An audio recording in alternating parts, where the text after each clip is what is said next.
ਅਗਲੀ ਖਬਰ ਵੱਲ ਚਲੀਏ। ਸੈਂਟਾ ਕਲਾਰਾ ਕਾਉਂਟੀ ਦੀ ਬਹੁਤ ਹੀ ਕੰਟਰੋਵਰਸ਼ੀਅਲ ਸ਼ੈਰਿਫ ਲੌਰੀ ਸਮਿਥ, ਉਸ ਨੂੰ ਅੱਜ ਚਾਰਜ ਕਰ ਦਿੱਤਾ ਗਿਆ ਹੈਗਾ। ਉਹ ਗਿਲਟੀ ਆਫ ਕਰਪਸ਼ਨ ਦੇ ਵਿੱਚ ਆਲਰੇਡੀ ਫਾਈਂਡ ਹੋਈ ਹੈਗੀ ਆ। ਕਿੰਨੇ ਦਿਨਾਂ ਤੋਂ ਡੈਲੀਬਰੇਸ਼ਨ ਚੱਲ ਰਹੀ ਸੀ। ਸਿਵਲ ਜੂਰੀ ਨੇ ਸੈਂਟਾ ਕਲਾਰਾ ਕਾਉਂਟੀ ਦੀ ਸ਼ੈਰਿਫ ਲੌਰੀ ਸਮਿਥ ਨੂੰ 6 ਕਾਊਂਟਸ ਦੇ ਉੱਤੇ ਕਰਪਸ਼ਨ, ਵਿਲਫੁਲ ਮਿਸਕੰਡਕਟ ਚਾਰਜਸ ਦੇ ਸੰਬੰਧ ਦੇ ਵਿੱਚ ਉਹਨੂੰ ਗਿਲਟੀ ਪਾਇਆ ਗਿਆ ਆ। 50 ਸਾਲਾਂ ਦਾ ਉਹਦਾ ਲਾ ਇਨਫੋਰਸਮੈਂਟ ਦਾ ਕੈਰੀਅਰ ਆ।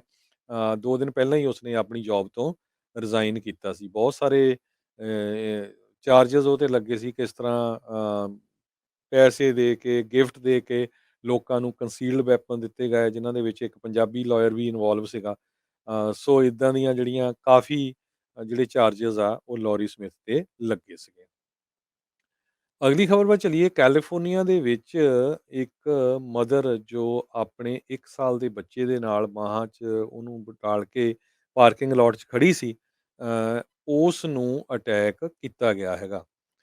ਇੱਦਾਂ ਦੀ ਜਿਹੜੀ ਸਿਚੁਏਸ਼ਨ ਕੈਲੀਫੋਰਨੀਆ 'ਚ ਬਣਦੀ ਜਾ ਰਹੀ ਆ, ਅਤੇ ਇਹ ਨਹੀਂ ਪਤਾ ਵੀ ਹੁਣ ਕਾਰਨ ਕੀ ਸੀ। ਹੈਮਟ ਕੈਲੀਫੋਰਨੀਆ, ਹੈਮਟ ਸ਼ਹਿਰ ਆ ਕੈਲੀਫੋਰਨੀਆ, ਉੱਥੇ ਇਹ ਜੋ ਘਟਨਾ ਆ ਵਾਪਰੀ ਹੈਗੀ ਆ।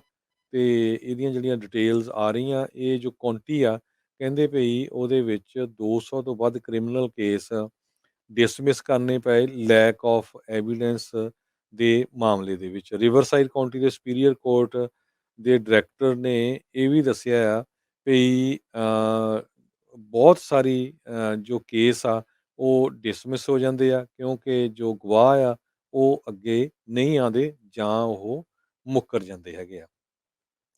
ਅਗਲੀ ਖਬਰ ਇੱਕ ਹੋਰ ਕੈਲੀਫੋਰਨੀਆ ਤੋਂ ਆ ਰਹੀ ਹੈ। ਕੈਲੀਫੋਰਨੀਆ ਦੇ ਵਿੱਚ ਅੱਜ ਇੱਕ ਕਿਸੇ ਨੇ ਵੱਡਾ ਟਰੱਕ ਜੋ ਆ ਉਹ ਚੋਰੀ ਕਰ ਲਿਆ, ਅਤੇ ਚੋਰੀ ਕਰਕੇ ਉਹ ਭੱਜ ਰਿਹਾ ਸੀ। ਅਤੇ ਜਦੋਂ CHP ਨੇ ਉਸ ਨੂੰ ਫੋਲੋ ਕਰਨਾ ਸ਼ੁਰੂ ਕੀਤਾ ਕਰਨ ਕਾਉਂਟੀ ਦੇ ਵਿੱਚ, ਅਤੇ ਉਸ ਨੇ ਜਿਹੜੀ ਸਪੀਡ ਆ ਆਪਣੀ ਕਾफ़ੀ ਤੇਜ਼ ਰੱਖੀ, ਅਤੇ ਫਾਈਨਲੀ ਉਹਨੂੰ ਹਾਈਵੇ 5 ਦੇ ਉੱਤੇ ਜੋ ਪੁਲਿਸ ਵਾਲੇ ਇੱਕ ਆਪਣਾ ਉਹਨਾਂ ਦੇ ਕੋਲ ਰੋਪ ਹੁੰਦਾ ਹੈਗਾ, ਜਿਹਦੇ ਵਿੱਚ ਕੰਡੇ ਲੱਗੇ ਹੁੰਦੇ ਹੈਗੇ ਆ, ਉਹਦੇ ਨਾਲ ਉਹਨਾਂ ਨੇ ਉਸ ਟਰੱਕ ਵਾਲੇ ਨੂੰ ਰੋਕ ਵੀ ਲਿਆ, ਪਰ ਟਰੱਕ ਨੂੰ ਅੱਗ ਲੱਗ ਗਈ ਅਤੇ ਟਰੱਕ ਪੂਰੀ ਤਰ੍ਹਾਂ ਜਿਹੜਾ ਸੜ ਕੇ ਸੁਆਹ ਹੋ ਗਿਆ ਹੈਗਾ। ਅਤੇ ਇਹ ਹਜੇ ਜੋ ਉਸ ਦੇ ਅੰਦਰ ਜਿਸ ਨੇ ਚੋਰੀ ਕੀਤਾ ਸੀ, ਉਸ ਦੀ ਜਿਹੜੀ ਕੰਡੀਸ਼ਨ ਨਹੀਂ ਕਲੀਅਰ ਹੋ ਸਕੀ ਵੀ ਉਸ ਨੂੰ ਅਰੈਸਟ ਕੀਤਾ ਗਿਆ ਜਾਂ ਉਹਦੇ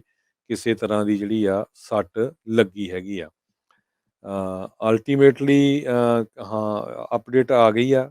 ਇਹ ਕਿਉਂਕਿ ਬੜਾ ਹੀ ਲੇਟ ਵਾਪਰਿਆ, 3:30 'ਤੇ ਹੀ ਅੱਜ ਕੈਲੀਫੋਰਨੀਆ ਦੇ ਸਮੇਂ ਮੁਤਾਬਕ ਵਾਪਰਿਆ। ਲਾਸ ਏਂਜਲਸ ਕਾਉਂਟੀ ਦੀ ਫਾਇਰ ਡਿਪਾਰਟਮੈਂਟ ਨੇ ਉੱਥੇ ਜਾ ਕੇ ਰਿਸਪੌਂਡ ਕੀਤਾ ਅਤੇ ਸਸਪੈਕਟ ਨੂੰ ਅਰੈਸਟ ਕਰ ਲਿਆ ਗਿਆ ਹੈਗਾ, ਜਿਹਦੇ ਨਾਲ ਹਾਈਵੇ 5 ਦਾ ਟ੍ਰੈਫਿਕ ਬਹੁਤ ਜ਼ਿਆਦਾ ਇੰਪੈਕਟ ਹੋਇਆ। ਸਾਊਥ ਬਾਉਂਡ ਲੇਨਸ ਜੋ ਕੈਸਟਿਕ ਆ, ਉਹਦੇ ਲਾਗੇ ਕਾਫ਼ੀ ਲੰਮਾ ਸਮਾਂ ਸ਼ਟ ਡਾਊਨ ਕਰਨੀਆਂ ਪਈਆਂ।